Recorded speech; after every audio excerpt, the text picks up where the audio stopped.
Welcome, viewers. Welcome back to the Preaching Humanist with David Oliverio. That is I. Here we are in mid-March 2015. Time flies when you're having fun, having a great life. Today we're going to get right into the topic. And by the way, we're coming from the great city of Austin, Texas, US of A. I'm going to speak today on a very important topic which you Christians have heard most of your life. Many of you have turned to Christianity because of this very topic. The insecurities of survival and the quest for meaning and purpose of life. Meaning and purpose of life are what drive most people to mythological concepts. And that's why many of you have bowed your knee to Jesus to find meaning and purpose of life. So today we will discuss two different views. We're going to discuss the Christian view of finding purpose and meaning and fulfillment in life, and the alternative. I, as a very overt preaching humanist, atheist, will offer you Christians an alternative. How to find meaning and purpose in life without mythological concepts, which is the Lord Jesus Christ, without any gods.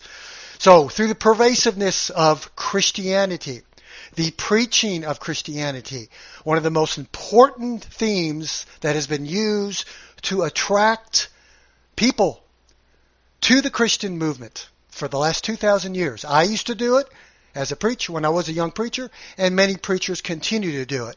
It's preaching that life without a God is a life of emptiness and vanity. And I'm here to tell you, not necessarily true, my dear Christian friends. So we're going to discuss how you can do that. Let's start out with the Christian view. Number one, let's get right into it. The Christian view of finding purpose, meaning, and fulfillment in life. I will use, as I love to do, if you've watched all the episodes, and by the way, this is episode number 7. Time flies when you're having fun. And I was dragging last week, so in episode 6. This week, I had me a cup of good old hot coffee. So I'm kind of flying right now. 2 cups a week, and that's all I can handle. When I drink it, I'm flying. So I'm going quick, and I'm hopefully not going to lose you and start chasing rabbits with all this caffeine in my bloodstream right now. All right, so I will use the Bible today. The Book of Ecclesiastes, written in about 935 BCE, or what you Christians call before Christ, what we call before Common Era. Solomon, the alleged writer of the Ecclesiastes, was the 3rd king of the nation of the tribe of Israel. There was Saul, then of course King David, David's son Solomon, which was allegedly, wink wink, the smartest man on earth. Why? Because God, the Christian God, gave him this great wisdom, right? Well, let's see what this smart guy talks about on the topic of finding meaning and purpose in life. I will begin reading from the Book of Ecclesiastes, chapter 1 and chapter 2. Quickly and briefly, hang with me, Christians. I know you've heard this before. Why have you heard this before? Christian preachers love to use this verse to make human beings feel that all is vanity, that life is empty and nihilistic without the Christian God. Now, keep in mind, we will come back with the alternative. So I will tell you the Christian worldview, number 1. Ecclesiastes chapter 1, verse 1. The words of the preacher, the son of David, king of Jerusalem. Vanity, vanity, which means emptiness, right? Says the preacher. Vanities, vanities, all is vanity. Same chapter, verse number 14. I have seen all the works which have been done under the sun. All? I don't think you've seen all the works, Solomon. And behold, all is vanity, striving after the wind. Let's skip over to verse 17 of Ecclesiastes chapter 1. I set my mind to know wisdom and to know madness and folly. I realize that this also is striving after wind. Because in much wisdom, there is much grief.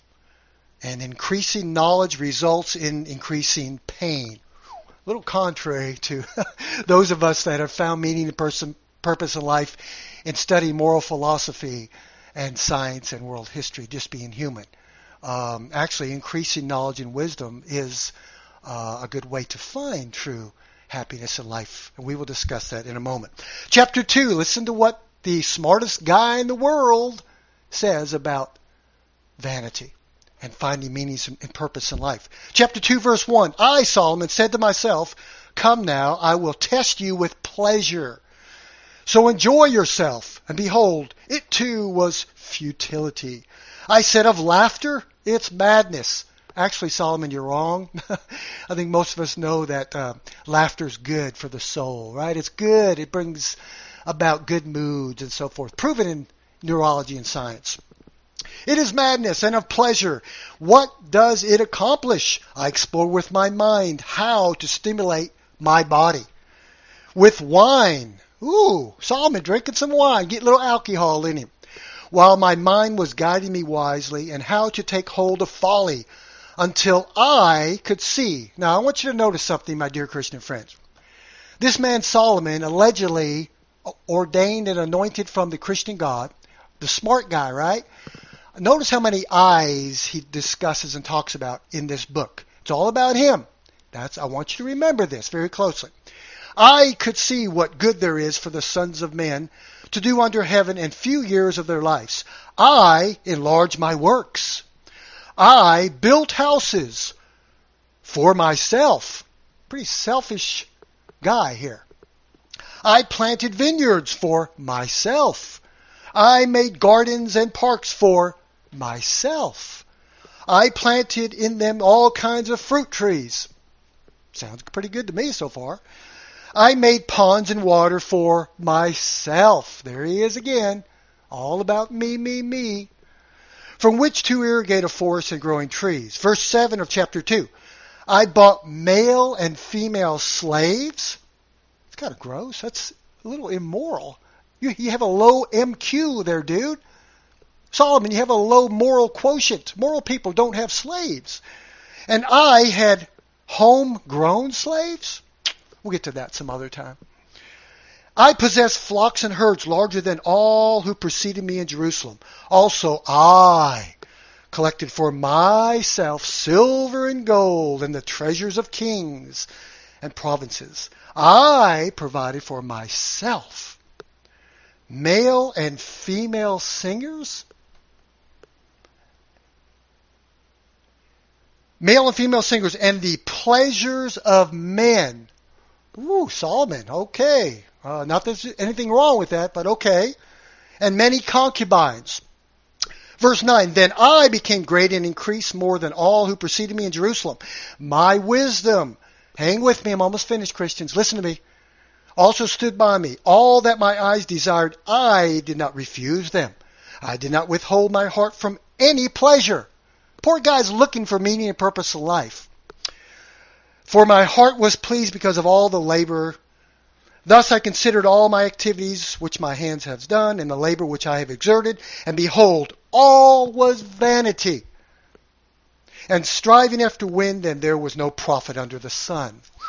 Here's a man desperately seeking to find purpose and meaning in life. Notice the I's. Notice the myself. Notice the meism. Now, if I sound like your preacher, it's because I used to be one. And so far, yes, here's a man I would agree with your preachers out there. I would agree with you so far, Christians, that things of this world, as you would call it, possession, riches, hedonism, pleasures of the flesh, as you would call it, my dear Christian friends, are all momentary type pleasures that come and go. There's a deeper way to find true joy, happiness, meaning, and purpose in life. Solomon wasn't going about it right. So the Christian preachers have been bred in you, have filled our minds as a Christian nation with this very thought, that you will never find meaning, you will never find purpose in life without a relationship with the Christian God.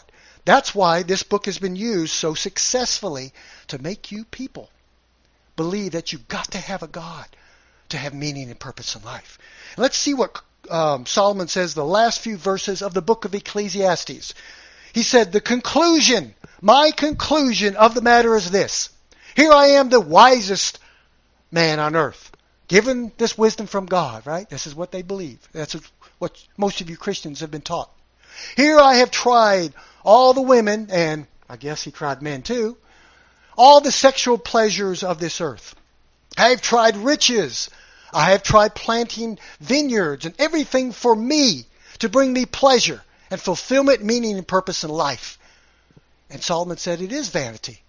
You know what, Solomon? I kind of agree with you there. I'm a minimalist. I don't really look for pleasure in things. They're okay, but there's more important things in life than pure naturalistic hedonism. And there's nothing wrong with hedonism, physical pleasures and other things. You got to find a balance with other things, which we will discuss. So to Solomon and to the Christian worldview, you cannot find purpose and meaning in life being a human. Human beings are incapable of finding fulfillment, meaning, and purpose in life without help from a transcendent, sentient, almighty, invisible deity in the sky. And what I say to that is, you're wrong. 100% wrong. There are many of us outside of the Christian faith who do not believe in any gods, myself and many other humanist atheists, even Hindus, other religions who have different gods, who have found purpose and meaning in life and fulfillment in life. Solomon said, the conclusion of the matter is this: I've tried everything in the world, nothing brings me happiness and pleasure and fulfillment and meaning. Here's the conclusion: fear God, keep His commandments, for this is the duty of man. Whew. Wow, doesn't sound like a very smart guy to me. Now remember, this man was eaten up with meism, eaten up with himself. This is the Christian view that you, human beings, fellow Homo sapiens out there, you can't find meaning and purpose in life. Christianity, as much as I disagree with it, has done some things correctly. They have mastered their marketing scheme and propaganda for 2,000 years to make you, my dear fellow Christians out there, not fellow Christians, sorry, fellow human beings who happen to be Christians, to believe with all your heart that you can't find any meaning and purpose in life without a God. They have mastered it. In fact, Jesus said, I didn't come to save those that are well, those that have figured life out without a God. I came to seek and to save those that are lost. I didn't come for those that do not need a physician. I come for those that can't find purpose and meaning in this hard, arduous life. I, Jesus said, have come to give you life, and that much more abundantly. I'm quoting again from the words of Jesus in the Gospels. Now, again, as I drive around the great state of Texas, I visit my children and my grandchildren in North Texas, up in Dallas. It never fails for me to see billboards all around Texas, in the southern United States, in the Bible Belt. There are all these assertions and postulations everywhere, in the radio, Fox News, Christian radio stations, on billboards everywhere, that purpose and meaning in life can only be found through Jesus Christ. Meaning in life can be found only in a right relationship with a God. No, I've got an alternative for you. Let's talk about the different pleasures. There's two types of pleasures. If you study any kind of philosophy or science or moral philosophy, there are two types of pleasures. And keep in mind, they're both okay. We got to find a balance. Homeostasis, the balance of life between the two. Number one, these are called undeveloped pleasures. Undeveloped pleasures, all of us experience, and it's okay. These are the physiological pleasures in life. Eating a good meal, going out with your friends and looking forward to a good meal. There's nothing wrong with that. That's an undeveloped pleasure. Thing about undeveloped pleasures in life, they only last for a few moments, and when it's finished, it's finished. After a great meal, you stuff yourself with something very tasty and good. You've been looking forward to this great meal. After you feel, the pleasure's kind of gone. You feel a little bit full, correct? Your satiety, the feeling of fullness. Another undeveloped pleasure would be sex. Anyway, we're going to get into sex one day, one of these weeks, and talk about how Christianity has made sex so evil when it's really not. So sex would be an undeveloped pleasure. It's a beautiful thing between two people, consensual, obviously. Speaking of morality, got to be consensual, whether you're straight or gay, doesn't matter. These are the undeveloped pleasures of life, but we must balance them with the developed pleasures. Some people are able to get to the developed pleasure, the higher levels of moral development of humanism, the 7 C's of character, and all the other beautiful common moral decencies of humanism, which far surpass the ethics and morality of this Christian Bible, the book. The developed pleasures would be aesthetics. Aesthetics is the appreciation of beauty and the arts. Symphony, classical music, anything with literature or poetry. Another form of developed pleasures would be moral philosophy, developing a morality. Another one would be intellectual pursuits and gaining knowledge and wisdom through study. And I can tell you it's a beautiful thing. And these types of pleasures, which you can develop, called developed pleasures, are for those that are thinkers. It's not for everybody. But there's a beautiful balance and homeostasis between the two. So yes, there are different types of pleasures, and we've got to find a balance between the two. Let's look at the humanistic world view of how to find meaning and purpose in life. So you Christians are out there saying, all right, Mr. Preacher, humanist, how the hell do I find purpose and meaning in life without Jesus? Because if I let go of Jesus, I wouldn't have meaning and purpose in life. And when you say that, I feel so sorry for you because I've been where you're at. And I used to think that way. But you're wrong. You've been lied to. You've been duped, and you've fallen for the greatest myth of all times. Which is called Christianity. Famous quote, secret to happiness. What's the secret to fulfillment, meaning, and purpose in life and happiness? Find something that matters more than you do in this life and devote your life to that. Find a cause. Find something that is outside yourself that would benefit the good of humanity. That would benefit something else outside of yourself that is beneficial. A philosophy that is good for all. You can devote your life to anything like that. That'll help you to find meaning and purpose in life. There was a philosopher, a German philosopher, that lived back from 1844 to 1900. Unfortunately, he died at a very young age, in his 50s or 60s. His name was Friedrich Nietzsche. And forgive me if I'm pronouncing his last name incorrectly. He was a German philosopher. Yes, he was very anti-theistic like I am.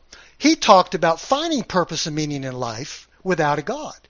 And what he postulated, which I believe to be true, is called self-creation. No God is going to find meaning and purpose in life for you. No one else is going to help you to find meaning, personal fulfillment in life outside of yourself. You must find and create yourself. So once you come to the realization, and if you're at that point in your life, my dear Christian friends, where I was 25 years ago, and you discover, and the conclusion of the matter is this, like Solomon said, for me 25 years ago, it was, the conclusion of the matter is this, for me, David Oliverio, that there is no empirical evidence or demonstrative evidence of anything supernatural. I've been in the depths of Christianity as a preacher, born and raised in it for the first 31 years of my life, never experienced anything supernatural, did not give me true joy and pleasure. And when I found out that there's more to life than studying this little book of mythologies, that brought about purpose and meaning in life. Now, that was the start. How did I create happiness? How did I create that purpose in my life? No one else gave it to me. No one else gave it to me from heaven. No other human being told me what to do. I had to find out myself how to create myself. Now, the question is, and Christians love to do this, especially preachers. Christians, you've heard this for years. Why was I born? Why am I here on this earth? There must be a reason and a purpose. And when Christians ask me all the time, then what are you doing here? God had to place you here for a purpose. Why am I here? And I can't believe Christians actually ask me these questions, and they're so silly because you're not thinking.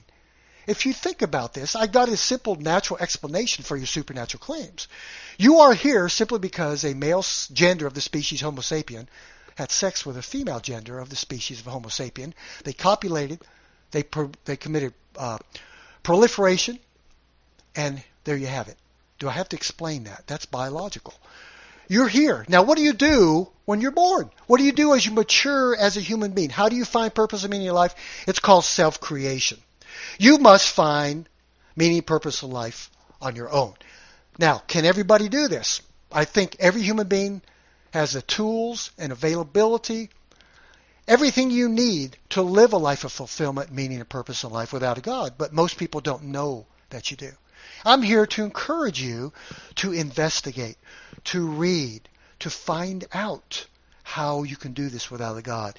It can be done very easily. Now, I want to talk about, for the next 5 minutes or so, and I'm going to keep it short today. That's what I say every week, right? And I go over 30 minutes.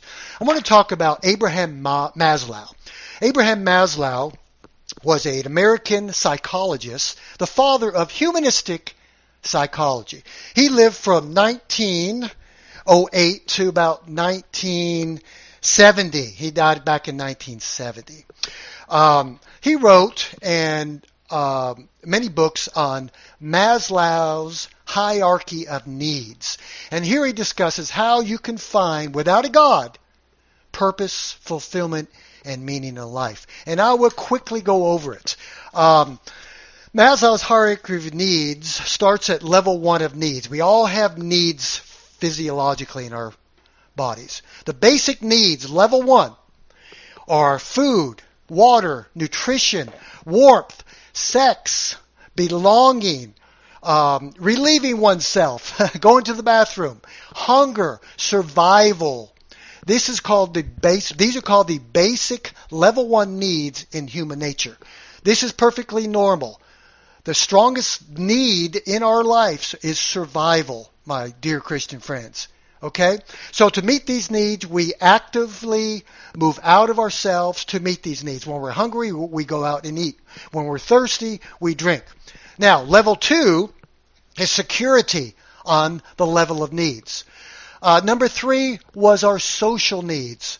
Going out and making friends. Going out and finding a girlfriend or a boyfriend. Now keep in mind the first 4 levels of Maslow's hierarchy of needs are all based upon selfish needs. We have to take care of ourselves. No one else will take care of you. You got to take care of yourself. This is one of the Humanist Manifestos. The Humanist Manifesto is this: God will not help us. Why? Because we don't believe in a God. God will not help us. We humans must help ourselves. So we must find meaning and fulfillment, each individual person, by self-creation. Level 3 of Maslow's hierarchy of needs was social. Number 4 was ego. Finding fulfillment with other human beings to give us that feeling of importance. Now, keep in mind that the first 4 levels of these needs are all self-centered, and we need to do these. Very few humans are able to get to the 5th level, called the self-actualization. I encourage you to read and Google Maslow, M-A-S-L-O-W, Maslow's hierarchy of needs. If you're interested in psychology and neurology, it helps you explain how to find meaning and purpose in life without transcendentalism and spiritualism, being a naturalist, without any gods or spirits. Now, few people are able to transcend above that without gods.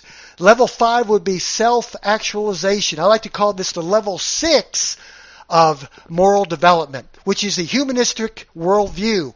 Viewing the world, like Thomas Paine said, my religion is to do good. Woo, it's coffee. Maybe I shouldn't drink coffee. I'm flying everywhere. My religion is to do good. My country is the world. And he said, we're all one species, as my race is human. When you begin to see the universalistic worldview, we break down xenophobia.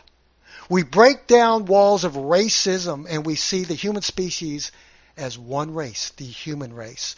Then you begin to get out of yourself and begin to care and be concerned with the welfare of others. Level 5 up to level 6 and 7 on the hierarchy of needs and moral development is the humanistic worldview that you help and you're concerned for a cause outside of yourself. Let's go back to Solomon for a moment. Dear Solomon, if you were here right now, I would love to sit down with you and explain to you, dude, you're missing it, man. Everything you tried was all for yourself. Was all geared toward levels 1, level 2, level 3, and level 4 on Maslow's hierarchy of needs. It was all about pleasing yourself.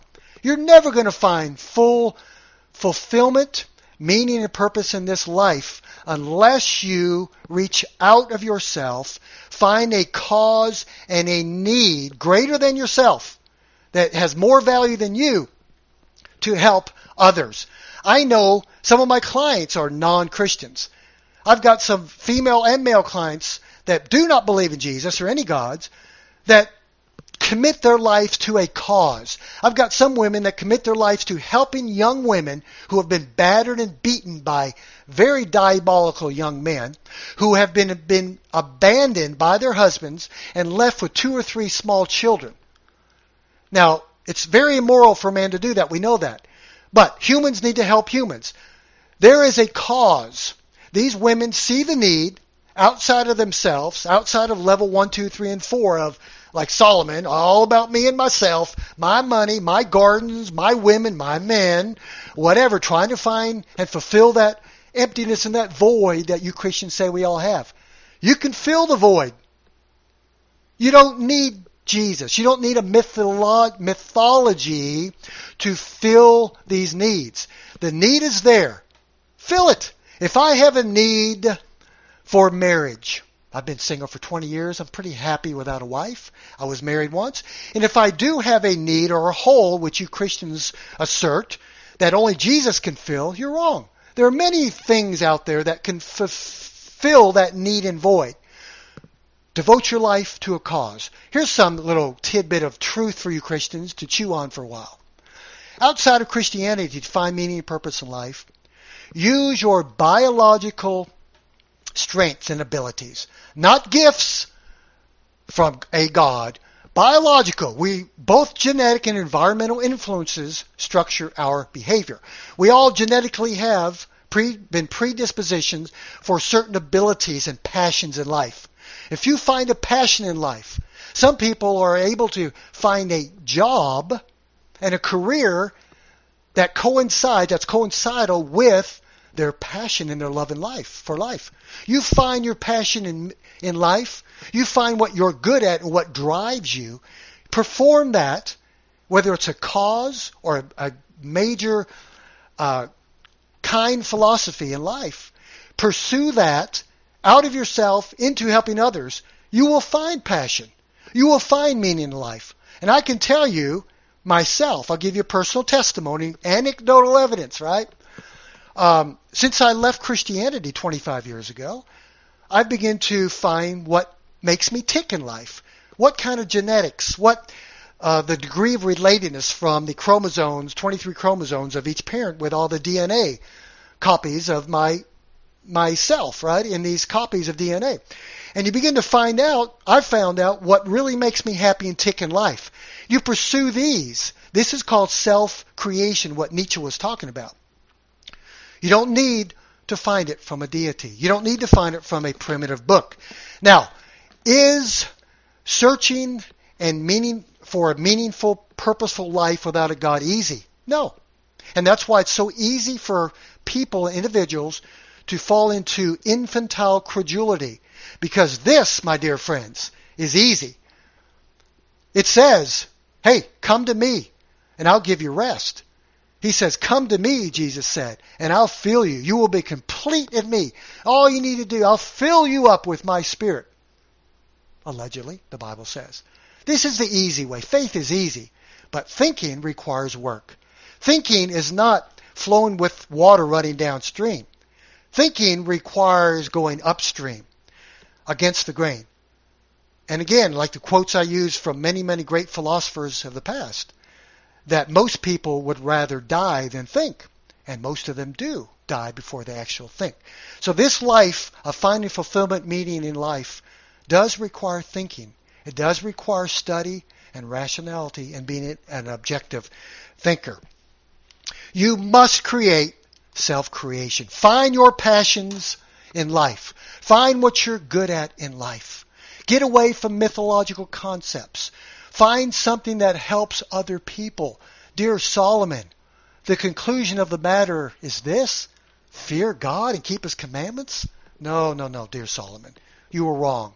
You were nothing more than a self-centered, hedonistic, nihilistic human being that could not find meaning and purpose in life. Why? Maybe you were brainwashed through this religion of Judaism, like most people are, especially in America, that it's impossible to find purpose and meaning in life without Jesus, without a God. People, I've been there and done that. I'm able to do it. I'm not perfect. I'm far from perfect. Many other humanists and secularists and atheists and agnostics and other people from other religions have found meaning and purpose in life without Jesus. And if you're at that state, Christians, and you know that this book is full of absurdities, atrocities, and doesn't make sense to you anymore, don't be afraid to let it go. You will find meaning and purpose in life. I'm going to close in about 2 minutes. I got a quick little story for you. Of course, through the last 20 to 25 years, I've had many dialogues with many people. I'm still an evangelist, as you can tell. I'm still a preacher.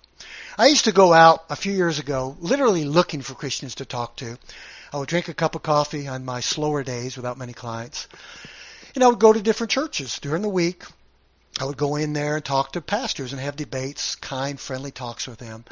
Ask hard, critical scrutiny questions, exercising free speech, which I have, speaking for me and giving opinions. And, of course, I'm the bad guy if I speak against Christianity. But it's okay for you guys to preach. But if I do, I'm the bad guy. Be good, David, be good. Actually, I am a pretty decent guy. So I would go in. So I went into this one church here in Austin a few years ago. And I started talking to 5 of the staff members, and it was a full gospel Pentecostal church, kind of background I had, talking in tongues and laying hands on the sick. Very fundamentalist Christians. 3 females, all in their 50s, my age, and 2 guys. Of course, the females were the subservient females. They weren't preachers, of course not. They were the secretaries. And then 2 guys, the assistant pastor, and, my coffee's coming down now. I'm actually able to think and slow down. Thanks for hanging with me on that black liquid drug called caffeine. So a little hedonistic, undeveloped pleasure is okay once in a while, right? So, and the other guy was the youth pastor. So I basically asked him a question, which I always ask Christians. Why, my dear Christian friends, do I need your God if I already have love and joy and peace, fulfillment, meaning, and purpose in life? Why do I need your God? Because that's why most people are attracted to Christianity, other than being brainwashed as a child, because you try to find meaning and purpose in life. So I asked him this hard question, which no one can ever answer. They looked around, very confused, dubious, looking at each other, looking for someone. Hurry up, someone. Come up with an answer for this crazy guy. And they were hesitant. They were quiet. And I said, come on, y'all. Give me, why do I need your God if I've already possessed fulfillment, meaning in life? Now, I'm not perfect. I got to keep telling you, Christians, I'm far from perfect, and I don't think I'm perfect. But I'm on my way to the high levels of Maslow's hierarchy of needs, and other people are too without God. And they couldn't answer me. Finally, the bold one of the secretaries, she goes, I know, David. I said, what? What's your answer for my question? She goes, you can be even happier than you are. That's it. If you come to Jesus and you let go of your humanism and atheism and you come back to Jesus, you'll be even happier than you are. And I went, woohoo! Thank you, Jesus. I say, where do I sign? Where's the contract? Where do I sign the dotted line? I can be happier than I am? Woohoo! I said, folks, come on. You know there are people out there. You can find meaning and purpose in life. I'm ending right now, and I hope this has helped those of you watching me. And I hope my caffeine in my bloodstream hasn't lost you. It may have lost me a few times. But please understand me. Again, my plea to you is to offer you an alternative. And I would love to have an altar call like I do at every end of every humanistic sermon, and invite those of you that are already thinking and having doubts about the Christian religion and about this whole Jesus thing, that you can let it go. There are those of us who have done it. We're happy. We're fulfilled. There's nothing that Christianity can offer us. Christianity has nothing to offer a happy man or woman living in an intelligible universe. There's really nothing Christianity offers people like me, us. We have found and we're finding meaning and purpose in life by applying reason. First thing you have to do is let go of this. You let go of these primitive mythologies and be human. Stand up. Get off your knees. Have self-respect and be proud of being a human. You have the tools available within you to live a life of fulfillment and meaning and purpose in life. Do like Nietzsche said, self-creation. And it doesn't mean you're proud and arrogant. Self-creation just means autonomy, self-governing. And it doesn't mean we exclude ourselves from other humans. No one can succeed or remain successful without the friendly cooperation of others. We're social species, gregarious. We need one another. But it's up to you to find personal fulfillment, meaning in life. And I repeat with great redundancy, find those passions, find those abilities that you have, that you're good at. Use those, develop those outside of Maslow's hierarchy of needs, levels 1 through 4. Get out of those basic needs once in a while into the higher levels. Think of others. Think of a cause that helps humanity. Think of a cause even to help other species of animals. Think of a cause that is beneficial to all. But make sure it's reality. Make sure it's based on reality, not a mythology. All right, I hope that's helped you today. And as usual, I've gone, 2 or 3 minutes too long. So thanks for watching the Preaching Humanist with David Oliverio. Next week will be episode number 8, and I'll come across a couple other good topics for you, and I hope it's beneficial for you Christians. Thank you for watching, and I'll see you again next week. Have a wonderful day. And remember, the good life is one guided by reason and motivated by love, and no God is required for a life of love, joy, peace, fulfillment, meaning, and purpose in life. You're a human, and be proud of it, and be nice to each other, and be kind to each other. Have a great day.